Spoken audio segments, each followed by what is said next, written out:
Control, this is Darkstar. How do you read? Darkstar, control loud and clear. Darkstar is Joe Kaczynski. What he's created was, next level. So Darkstar is conceived as a hypersonic aircraft, which means it's capable of going 10 times the speed of sound. When you see Maverick in it, you look like you're in a science fiction movie. It's so cool. One last ride. I thought how incredible it would be to partner up with Skunk Works, a division of Lockheed, and design an aircraft for Maverick to be testing at the beginning of this movie.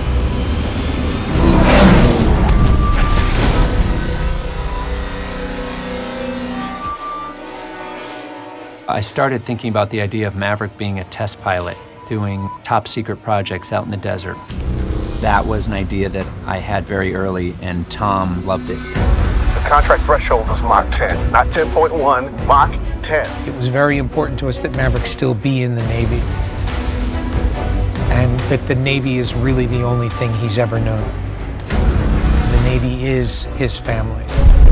At the same time, Maverick has been in the Navy for 30 years. It answered the question of how would someone stay in the Navy this long and remain where he is? Because what mattered most to Maverick is that he always finds a way to fly. He still needed to be Maverick, but he's older. And what is that personal journey going to be? And what are the stakes?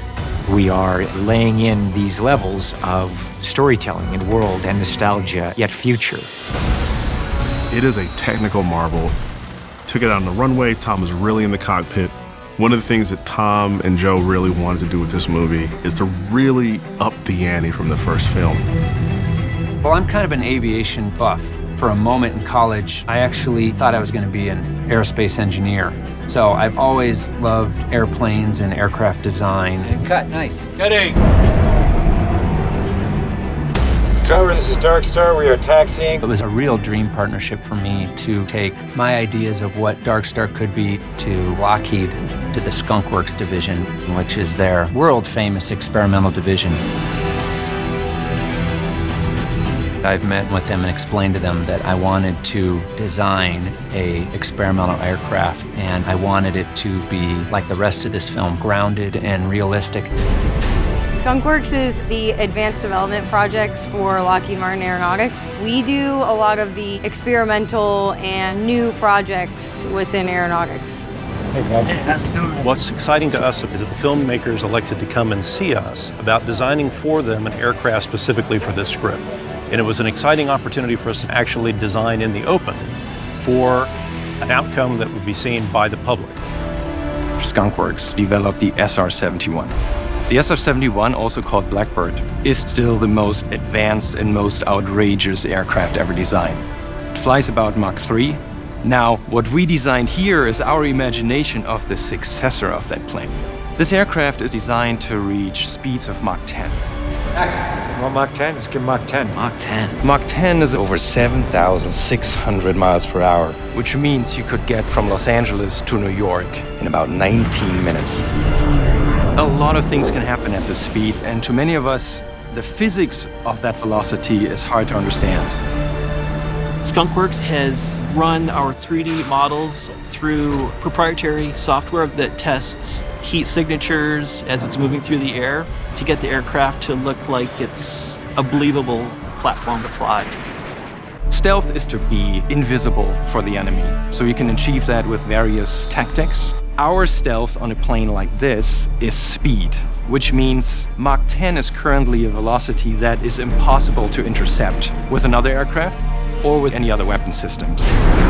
For the main design, a lot of it came from Skunk Works, was really the engine design and the shape of the plane. It has an arc in it. It's just for its lift at high speeds, and it just has a massive amount of thrust.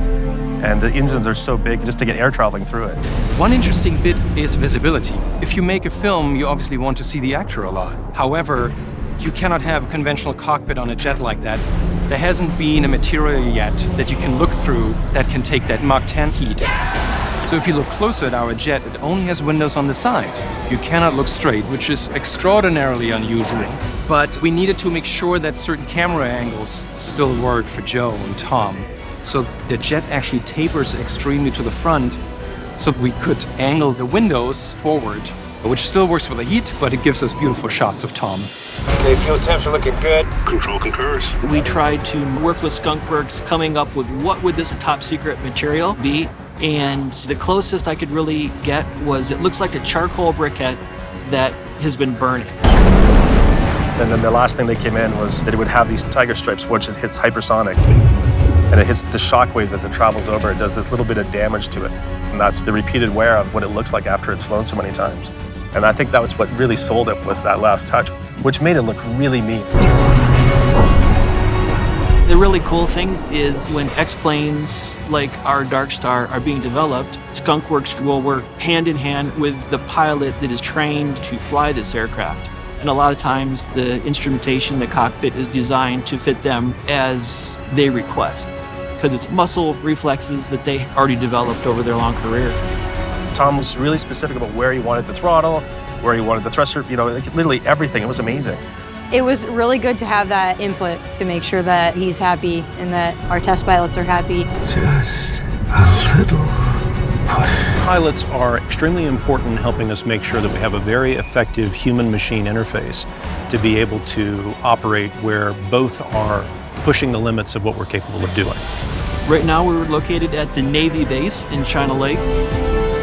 They've graciously loaned us this almost top secret hangar.